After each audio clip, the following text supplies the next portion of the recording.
बिस्मिल्लाहिर्रहमानिर्रहीम। अस्सलामुअलैकुम।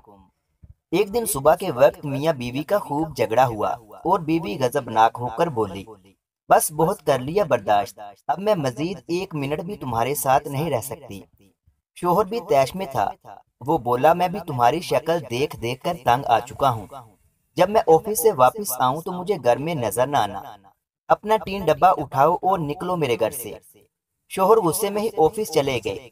जैसे ही वो घर से निकले, बीवी ने अपनी माँ को फोन किया और बताया कि वो सब कुछ छोड़ छाड़ कर बच्चों समेत मेके वापस आ रही है, क्योंकि अब मजीद शोहर की बातें नहीं सुन सकती। बेटी की बात सुनकर माँ ने कहा, बंदे की पुत्र बन के आराम से वहीं रुक।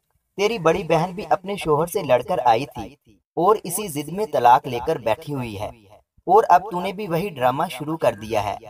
खबरदार, जो इधर कदम भी रखा तो अपने मियाँ से सुलह कर ले, वो इतना बुरा भी नहीं है। माँ के सख्त इल्फाज और बदला हुआ लहजा देखकर बेटी के होश ठिकाने आए और वो फूट फूट कर रोने लगी। जब रोकर थकी तो दिल हल्का हो चुका था। शोहर के साथ लड़ाई की वजह सोची तो अपनी भी काफी गलतियां नजर आईं। खैर, फिर मुंह हाथ धोकर फ्रेश हुई और मियाँ की पसंद की डिश बनानी शुरू कर दी और साथ बादामों वाली खीर भी बना ली। सोचा शाम को मियाँ जी से माफी मांग लूंगी, अपना घर फिर भी अपना ही होता है। शाम को शोहर घर आए तो बेगम ने उनका अच्छे तरीके से इस्तकबाल किया, जैसे सुबह कुछ भी ना हुआ हो। शोहर को भी खुशगवार हैरत हुई।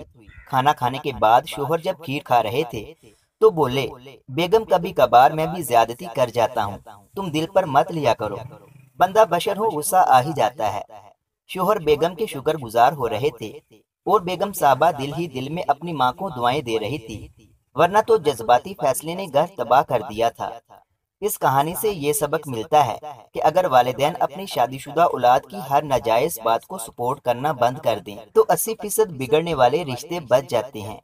इसलिए कोई भी फैसला जल्दबाजी में नहीं करना चाहिए, जिससे बाद में शर्मिंदगी का सामना हो और नुकसान उठाना पड़े। मजीद इस तरह की अच्छी अच्छी कहानियाँ सुनने के लिए हमारे YouTube चैनल इल्मी रूम को सब्सक्राइब लाजमी करें। मिलते हैं अगली वीडियो में।